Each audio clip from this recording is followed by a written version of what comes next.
Bismillahirrahmanirrahim. Assalamualaikum warahmatullahi wabarakatuh. Anak-anakku kelas 2 yang soleh dan soleha, bagaimana kabar hari ini anak-anak? Semoga semua dalam keadaan sehat walafiat ya anak-anak. Amin. Sebelum pelajaran hari ini dimulai, mari berdoa terlebih dulu supaya pada pembelajaran hari ini bisa berjalan dengan lancar dan Allah memberikan ilmu yang bermanfaat kepada kita semua. Bismillahirrahmanirrahim. Rabbi zidni ilma warzuqni fahma. Amin. Nah, anak-anakku yang soleh dan solehah, pada kesempatan kali ini kita akan belajar pelajaran pertama, yaitu dengan materi Nabi Muhammad SAW sebagai teladanku. Adapun submateri yang akan kita pelajari adalah sikap jujur Nabi Muhammad. Apa anak-anak? Sikap jujur Nabi Muhammad. Sebelum masuk materi anak-anak, kita amati gambar terlebih dahulu. Anak-anak yang soleh dan solehah, dapat kita lihat di sini ada gambar berurutan tentang pesan kejujuran. Kita amati bersama ya anak-anak. Di gambar yang pertama, di sini ada sebuah cerita di mana Luqman sedang melihat teman-temannya bermain lompat tali pada saat jam istirahat berlangsung. Kemudian di gambar kedua, ketika bel masuk berbunyi, anak-anak bergegas masuk ke dalam kelas. Ketika Luqman bergegas masuk ke dalam kelas, Luqman melihat ada uang yang terjatuh di lapangan. Kemudian, apa yang terjadi anak-anak? Apa yang dilakukan Luqman? Alhamdulillah, Luqman anak yang jujur. Uang tersebut oleh Luqman diberikan kepada ibu guru. Luqman menceritakan kalau dia telah menemukan uang tersebut di lapangan. Kemudian untuk gambar yang terakhir nomor 4, ibu guru mengumumkan kepada anak-anak yang lain siapa yang merasa kehilangan uang, kata ibu guru.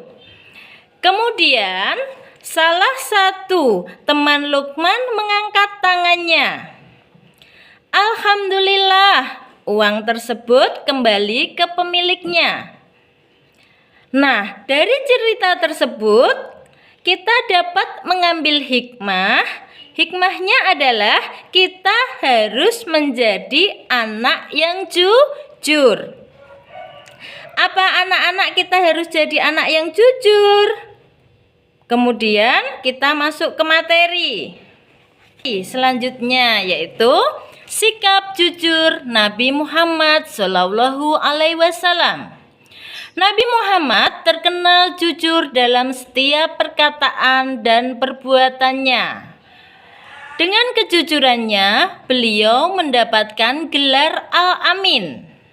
Ayo, coba anak-anak, siapa yang tahu apa arti dari Al-Amin?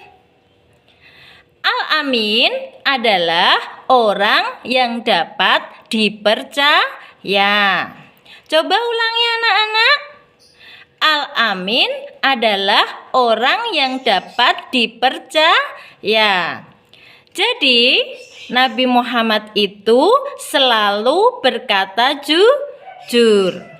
Sejak kecil, Nabi Muhammad SAW memiliki sifat jujur. Beliau dikenal sebagai pedagang yang jujur. dan juga sebagai seorang pemimpin yang jujur. Jadi, sejak kecil Nabi Muhammad selalu berperilaku jujur. Setelah beranjak dewasa, Nabi Muhammad bekerja sebagai pedagang. Nabi Muhammad menjadi pedagang yang jujur dalam bertindak. Begitu juga pada saat beliau menjadi Rasul. Nabi Muhammad juga selalu berperilaku jujur. Anak-anak yang soleh dan solehah, Nabi Muhammad SAW menyuruh kita untuk bersikap jujur. Nah, kepada siapakah kita harus bersikap jujur, anak-anak?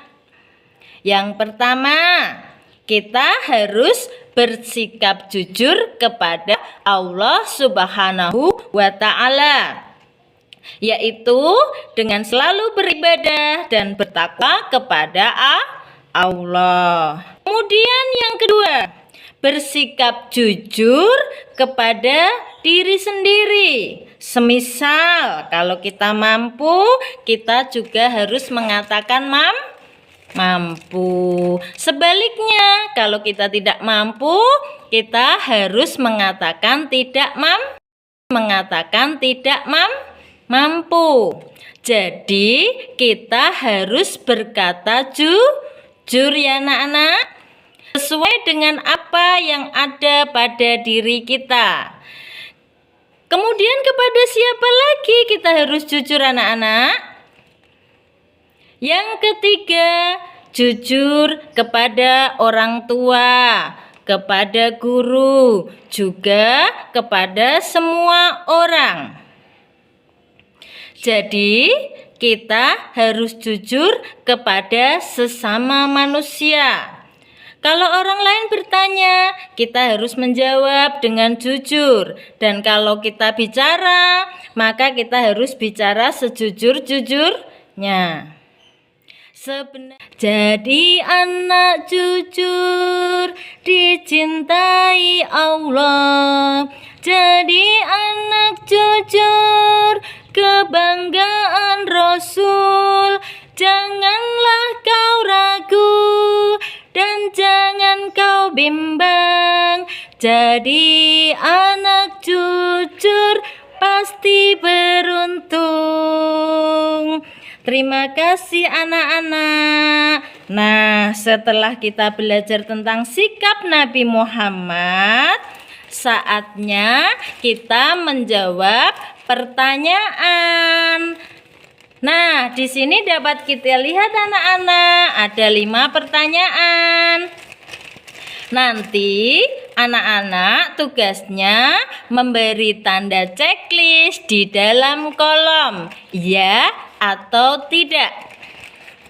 Untuk nomor 1, aku selalu bersikap jujur kepada orang tua, guru, dan temanku. Apa yang akan kita checklist? Ya atau tidak? Iya, kita akan checklist di kolom iya. Untuk nomor 2, aku yakin anak jujur akan beruntung. Iya, kita checklist kolom iya. Karena apa anak-anak? Karena anak yang tidak jujur pasti akan merugi. Sebaliknya, anak yang jujur pasti akan beruntung.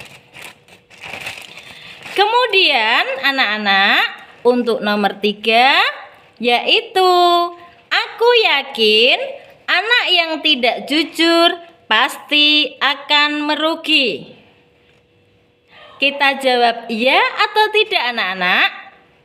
Iya, kita checklist yang iya. Sekarang nomor yang keempat, yaitu aku yakin anak yang jujur punya banyak teman. Iya, kita checklist di kolom yang iya. Karena apa anak-anak? Karena anak yang jujur akan disenangi banyak orang, sehingga anak yang jujur pasti punya banyak teman. Untuk yang nomor 5, aku selalu mengakui kesalahan yang aku perbuat. Sikap yang bagus. Berani mengakui kesalahan. Kita jawab apa anak-anak? Iya, kita checklist kolom iya. Alhamdulillah anak-anak, pelajaran hari ini sudah selesai. Namun sebelum Ibu Guru tutup, tirukan Ibu Guru terlebih dahulu ya anak-anak. Ya. Aku selalu berkata dan berbuat jujur. Sekali lagi. Aku selalu berkata dan berbuat jujur. Terima kasih anak-anak. Sebelum pelajaran hari ini kita tutup, marilah kita tutup dengan bacaan hamdalah bersama. Alhamdulillah. Nah, untuk anak-anak kelas 2 yang soleh dan solehah, terima kasih anak-anak. Sampai jumpa lagi. Kurang lebihnya, Bu Guru mohon maaf. Akhir kata, wassalamualaikum warahmatullahi wabarakatuh.